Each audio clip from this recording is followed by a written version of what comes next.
Hey everyone, today's video is called Why Things to Do Instead of Doom Scrolling Never Works. And I just want to hear from her opinion because this is a funny topic. So let's check it out.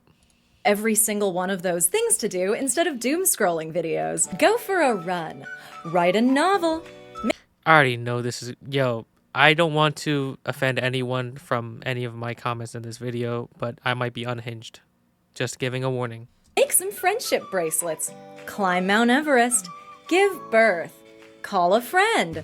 Breastfeed a friend. I'm about to cook crash a out. steak. And I go, what are you talking about? Those are not remotely the same thing. Oh, wait, actually, she does have a point. That's like the same people that are, especially guys, red pill guys, go to the gym if you ever break up with your girlfriend or anything. And it's like, bro, you're literally fighting an emotional or mental problem with a physical solution. Who's that serving? Sometimes it works for some people, yes. But like when you use anecdotal evidence instead of more effective strategy to that, my answer is really more of understanding yourself. Because when you build yourself before you see others, you kind of understand what you're looking for in the first place. And you can be content with yourself that you don't need to have a relationship in the first place. But that's just me. As zoning out on my phone for 2 hours. Those things require energy, brain power, planning. They're not addictive, and they don't allow you to mindlessly engage. Sure, they're like good, healthy habits. Breastfeeding the homies does have many psychological benefits. But the problem is that spending hours in a sort of half-conscious state, making absolutely no decisions while an algorithm engineered to be more addictive than a slot machine, and also knows more about you than you know about yourself. Why is she using a slot machine and gambling when there's a clear brain rot, doom scrolling, gooning? Okay.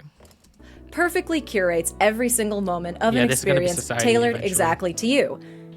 That feels fucking awesome. And this is how you know AI didn't write this video, because no AI would write a run-on sentence that heinous. You know what doesn't feel excellent? Cleaning your kitchen or going on a run. But brain rotting on the internet is now a political choice. And if that's embarrassing to hear, imagine how embarrassing it is to say. That comfort comes at a price of like a large and growing percentage of your life, which is being siphoned off and profited from by 8 dudes who have more wealth than the bottom half of the world. And they're only causing the crumbling of society because outrage bait and obvious lies improves user retention. And all of this is just to sell more advertising. It's so funny how nowadays people can just hide behind it's AI slop or it's propaganda. None of it's real. Everyone's depressed and society is on fire, and it's just so they can show one more person. Not everyone's depressed, it's just everyone they want you to see as depressed. In an ad like this. But I think I've figured out something groundbreaking in the science of how to get the fuck off your phone that weirdly I don't think I've seen anybody talking about, because like nobody says things to do instead of meth, and it's like go rock climbing. No, they give you methadone. In order to quit cigarettes, you need like nicotine patches. To quit beer, you drink 0% beer. How about quitting with your willpower? Shout out people who do that. I know for a fact there are people out there. Just say, I don't want to do it anymore, and that's it.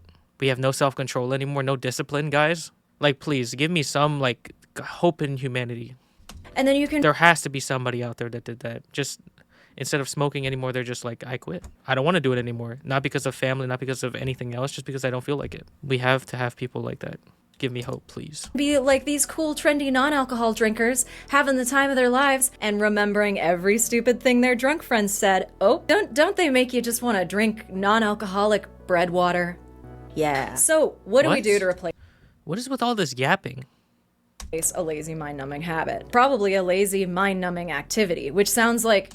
Hey, to be fair, on the other end, where I have so much mental clarity from avoiding of vices, because I'll say it in a future video, but I avoid a lot of these vices and have this massive mental clarity that is also a detriment. Like, it honestly makes it so, like, I'm not able to live my life either without living in isolation. Really simple and too good to be true, especially when you're up against like the most powerful and profitable companies in human history and their ability to engineer a maximally addictive product. Of course, it's tempting. I think there's a hidden problem behind all of this with the way she's talking. It's just she's getting upset at literally everything, especially everything out of her control. Like, what are you going to do? Get upset at the people with all that money? I also see the education system getting millions of dollars, all these tuitions, all these institutions getting endowments and tuition payments. And it's like, what are they actually doing for the world? It's just this education curriculum, feed you gen ed classes, make your own majors. Oh, so you can be unemployed with a degree at the end of the day. It's like, they're not doing anything for you because they don't care about you. They care about the money. To buy into the ultra productivity, anti-scrolling, life hack YouTubes like, make discomfort your comfort zone, motherfucker. If your life is worthless, guess what, motherfucker? It's because you don't put no work in your life. But those guys are also selling you advertisements. Well, I'm not trying to sell you anything. Why? Because I'm stupid. But if the hacks or the willpower or the monk mode...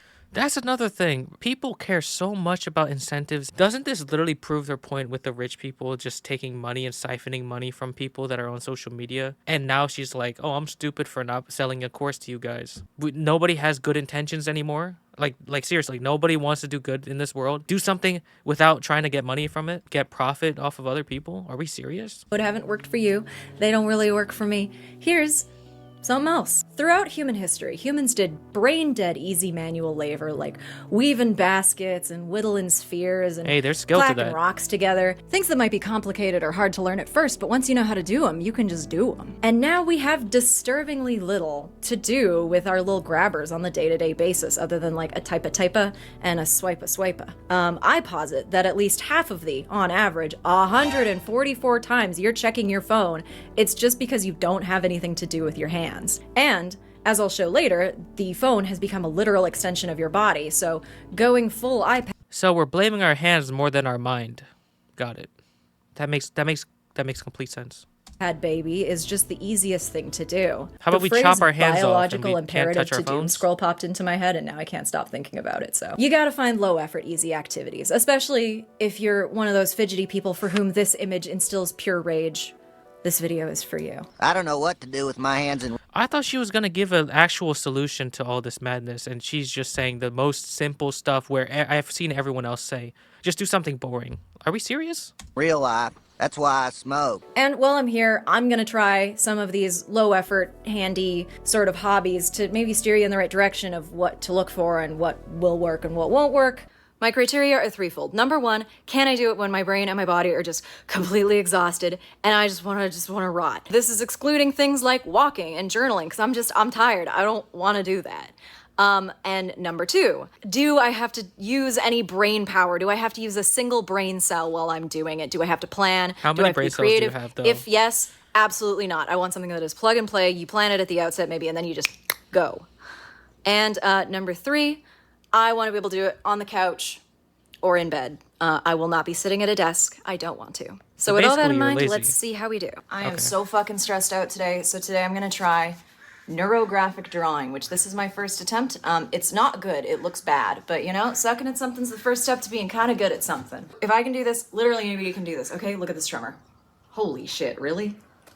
We'll see how this goes. So a neurographic drawing is basically just make a bunch of lines and then you connect them and then you do little doodles or you whatever, do something in the gap. I'm hopefully showing it on screen some. Okay, so what did I mean by we consider our screens an extension of our bodies? Well, I was wondering, why is it that I don't feel the need to check my phone when I'm doing something like crocheting or doodling, but I do when I'm like walking around or watching TV? I wound up going down a long rabbit hole about hands and brains and tool embodiment and extended mind theory, and now I'm making it your problem. So hopefully, by understanding the science, this video can be slightly more useful to you than the average stuff to do instead of brain-rotting video. Human hands and human brains are connected. Not as a diss or anything, but I think if I just scroll on her channel and see what her other videos are, I'd probably get a good idea of who she is, but...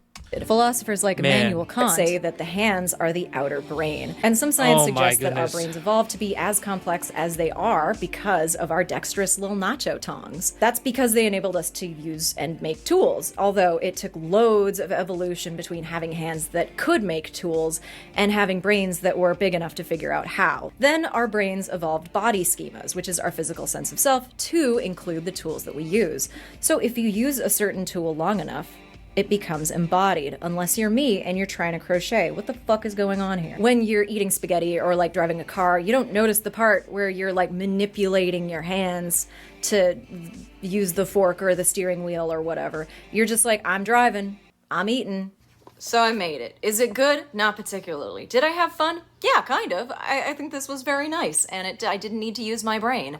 And you know, I was a terrible artist as a kid. Just awful. I couldn't draw an anime eye, nothing. Everything I drew just made me embarrassed to look at it. All my friends were better artists than me. But the thing about making shitty art is now that AI art is a thing, and you can just get a picture perfect AI slop of anything you want. Making art that fucking sucks, that's revolutionary now, baby. Also, I made this earlier, and I made this. Pretty good. And I really enjoyed making both of these, and I think they look kind of good.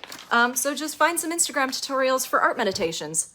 Thumbs up. You can know even without thinking like where your left ankle is just as much as you can know exactly where the bike's brakes are when you're riding, because your proprioception sense extends to the stuff that you use. When our brains add a tool to our body schema, it shortens the gap between impulse and action, which is just a fancy way of saying, I guess, that muscle memory is a thing. Like if I'm learning guitar, I have to instruct my body and be like, okay, pinky on the 3rd fret, middle finger on the top string, and then a few lessons later, I can just tell my body, okay, there's girls here, time to break out Wonderwall, and my brain just does it. It shortens the gap between stimulus and action, bypassing sometimes even the conscious mind, like, you know, slamming on the brakes when you see a deer or something. But most of those are like useful tools, not That's like SGN flopping. It's muscle memory. The evil depression rectangle that's like if the One Ring, instead of making you invisible, just made you really stupid. So I went to a crafts fair, and I walked up to a felting booth, and I said, I want to learn to felt. And the lady was like, what kind? And I was like, I don't know. I want... You know, my only concern with all these things is, yes, they are doing something with your hands, but it's just, this is like some old lady, like, with 9 cats type of activity. Like, come on now. Can't we do something more practical? Like, I know for a fact people nowadays, they want to do something more practical, something that actually changes their life for the better. I'm gonna make a if it works for you, it works for you. And she said, okay.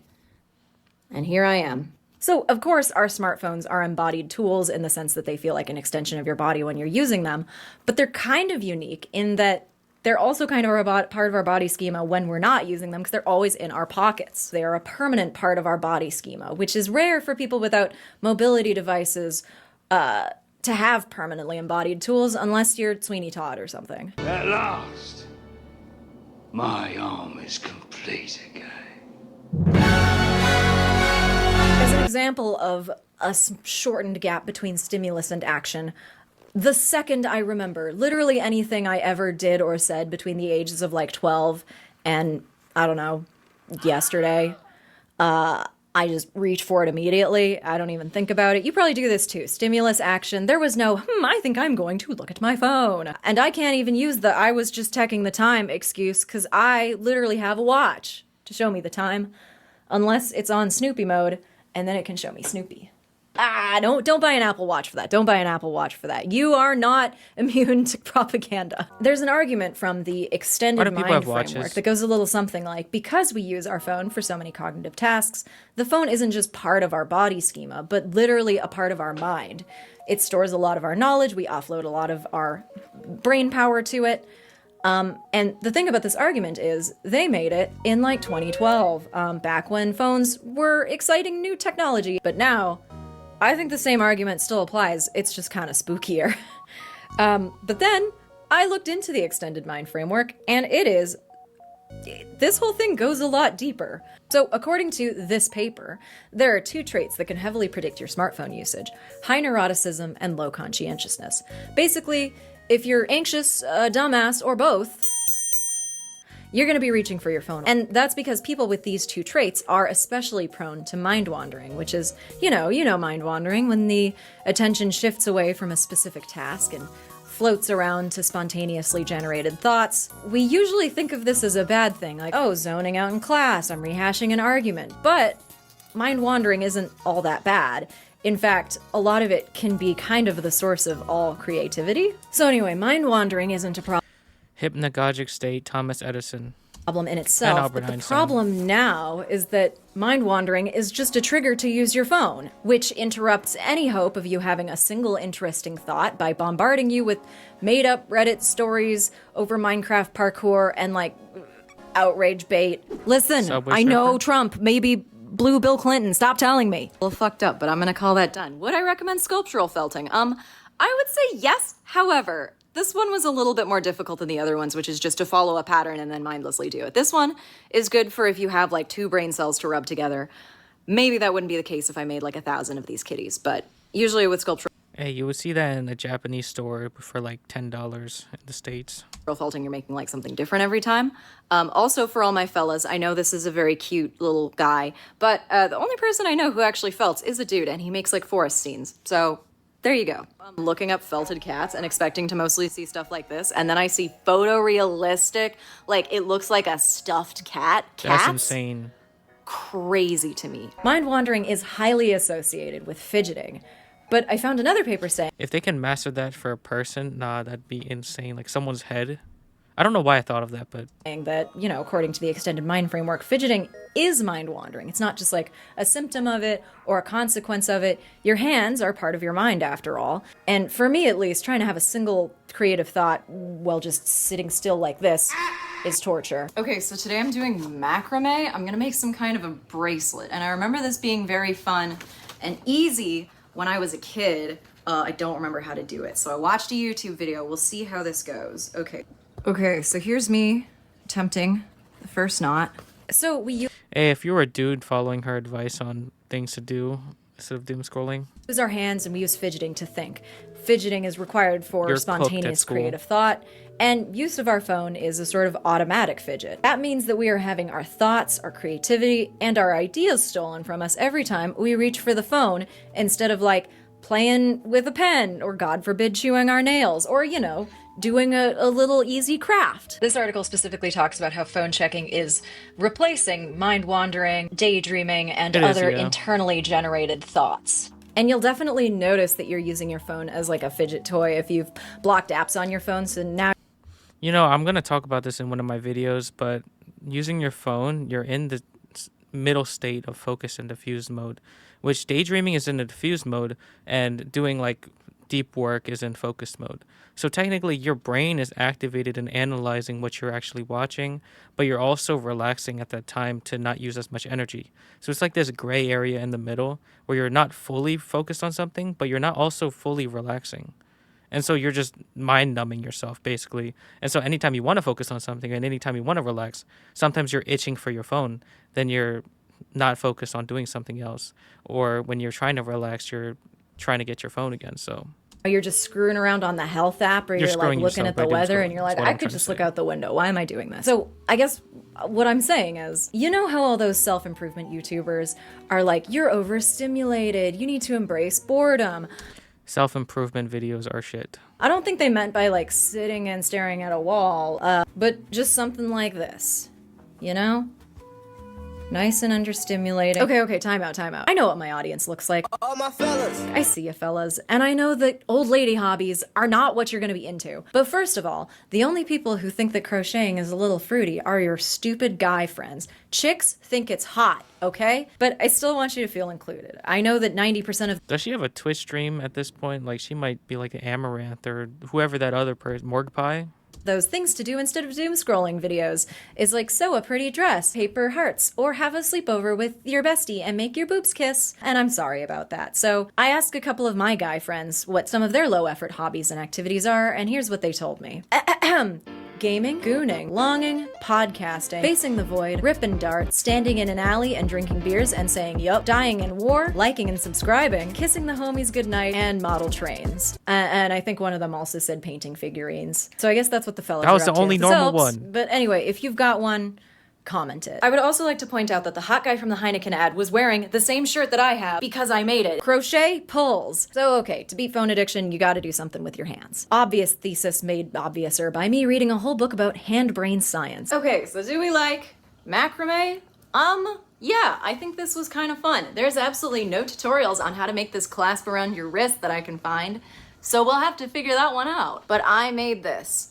It looks okay. Maybe I will give it to a local hippie in my park to smoke. I actually had this realization about a year ago when I was with a friend and I just kept checking my... I'm not trying to be offensive or anything.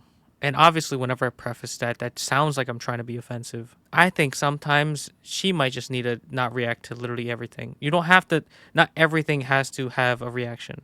That's the type of person we're talking to. Phone, and she was like, why do you keep checking your phone? I was like, I don't know, I can't stop. And then she just like fucking handed me... I think that's what a lot of edginess comes down to, is like sometimes there's just not a reaction necessary to something and they just still say something. It's just like, what the a pillow she was tufting and was like, stab it. And I was like, okay. And then I didn't check my phone for the rest of the night. I did not care what was going on Twitter. Embarrassing. Anyway, that you can keep your hands busy, just do it. Hopefully some of the examples I've given will help you on your journey, but I'm not the one to tell you what you should be doing. And that's not really the point. The point was to explain what's going on so that you can stop being lost in the sauce. And as you've probably seen over the course of me struggling with these goddamn crafts, helped a lot of fruity guys. This is hard. Crocheting mini animals. Now, okay, hear me out. I do know how to... I need to see a guy's perspective on this because seriously, like, unless you're fruity, like, who's actually going to do macrame crocheting and... Crochet already, so this isn't going to be new. But this is a fucking toothpick. So I feel like crocheting, like micro crochet, especially crocheting animals, which I've never done before, is gonna be basically me picking it up for the first time. You know, another video on this brain rot stuff, someone was just going into their book club, and now I'm starting to realize like, all these women that are making these self-defense against brain rot videos, they're always just talking about their own hobbies or things that they do, and it's always like artistic or hands-on stuff. Cat. Can we do something with technology? Like, you can still use technology, guys. That's the first time hearing about this. Starting it is hard. Crocheting is easy, but learning to crochet was very hard. So if you need that initial push to like go to the store or whatever, here's a thought experiment I think about a lot when I'm on my phone. The infinite pleasure cube. Imagine a cube that you step into it and you're delivered nothing but serotonin and dopamine and you feel awesome until you die, but then nothing else ever happens to you. And I'm... It'd be crazy if it was the Promised Neverland, but instead it's dopamine and serotonin. And then once the aliens hunt for those people that have dopamine, serotonin, people who actually hate their lives are the ones that are still standing. Sure, if you're like in a really bad place, you'd probably be like, yeah, pleasure cube. Oh, no, okay. Okay. But I don't think I would because it's kind of like dying. What's the rest of this video? Would you enter the pleasure cube? What about the pleasure cube, but it's only a few hours a day? I don't need external and it makes you angrier and dumber, and it makes Mark Zuckerberg richer, and it's not even really all that pleasurable. Well, that's the bargain. Who gives a shit about Mark Zuckerberg? Like, this is exactly what I'm talking about. We're making me also as well. Hello, everybody. Letting I'm other not people fucking finishing make this. you have more problems. My hands too shaky.